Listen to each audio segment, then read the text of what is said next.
दूसरा भारत का सबसे अधिक आबादी वाला राज्य है। ये दोनों ही राज्य भारत की अर्थव्यवस्था में महत्वपूर्ण योगदान दे रहे हैं। यूपी और महाराष्ट्र एग्रीकल्चर से लेकर प्रोडक्शन तक हर क्षेत्र में एक दूसरे को टक्कर दे रहे हैं। दोनों राज्यों की अपनी अलग अलग संस्कृति और परंपराएं हैं। खाने से लेकर पहनावे तक दोनों राज्यों में बहुत अंतर है। वहीं दोनों राज्यों में घूमने के लिए भी जगहों की कमी नहीं है और हर साल उत्तर प्रदेश और महाराष्ट्र में देश विदेश से अनेकों सैलानी घूमने के लिए आते हैं। लेकिन इन दोनों राज्यों में से ज्यादा अच्छा राज्य कौन सा है, ये एक बहुत ही मुश्किल सवाल है। आज की इस वीडियो में हम उत्तर प्रदेश और महाराष्ट्र का कई पैमानों पर कंपैरिजन करेंगे और दोनों राज्यों की प्रमुख बातें आपको बताएंगे, जिससे ये तय करने में आसानी होगी कि आखिरकार दोनों में से कौन सा राज्य बेहतर है। तो चलिए दोस्तों, अब देर न करते हुए आज की इस मजेदार वीडियो को शुरू करते हैं। 24 जनवरी 1950 को भारत के संविधान बनने के साथ ही उत्तर प्रदेश का आधिकारिक रूप से गठन हो गया था। लेकिन वही महाराष्ट्र की स्थापना 1 मई 1960 को हुई थी, जब भाषा के आधार पर गुजरात और महाराष्ट्र का विभाजन हुआ था। उत्तर प्रदेश की राजधानी लखनऊ है, तो वही महाराष्ट्र की एक नहीं बल्कि दो राजधानी है। एक राजधानी मुंबई के बारे में तो सब जानते हैं, लेकिन नागपुर को भी महाराष्ट्र की राजधानी होने का गौरव प्राप्त है। नागपुर महाराष्ट्र की विनर कैपिटल कहलाती है। दोस्तों, वर्तमान समय में उत्तर प्रदेश भारत का सबसे ज्यादा आबादी वाला शहर है। इसकी कुल जनसंख्या 23.3 करोड़ से भी ज्यादा हो गई है। रैंकिंग के हिसाब से देखा जाए तो महाराष्ट्र भारत का दूसरा सबसे ज्यादा आबादी वाला राज्य है, लेकिन उत्तर प्रदेश से तुलना करने पर महाराष्ट्र की जनसंख्या आधी ही नजर आती है।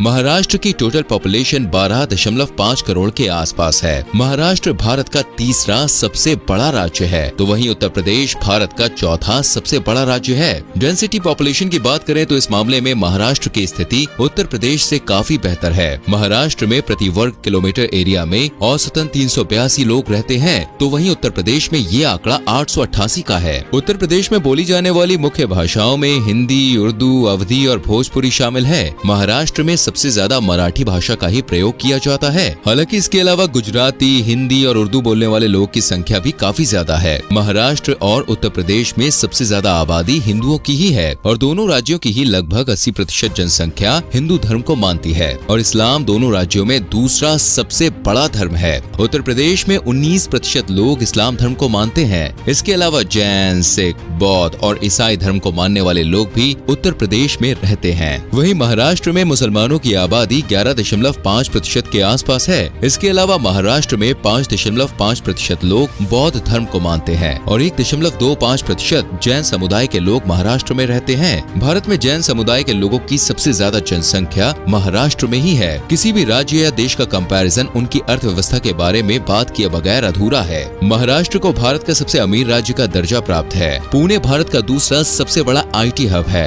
मुंबई अपनी टेक्सटाइल मार्केट और बॉलीवुड इंडस्ट्री के लिए जाना जाता है। साथ ही RBI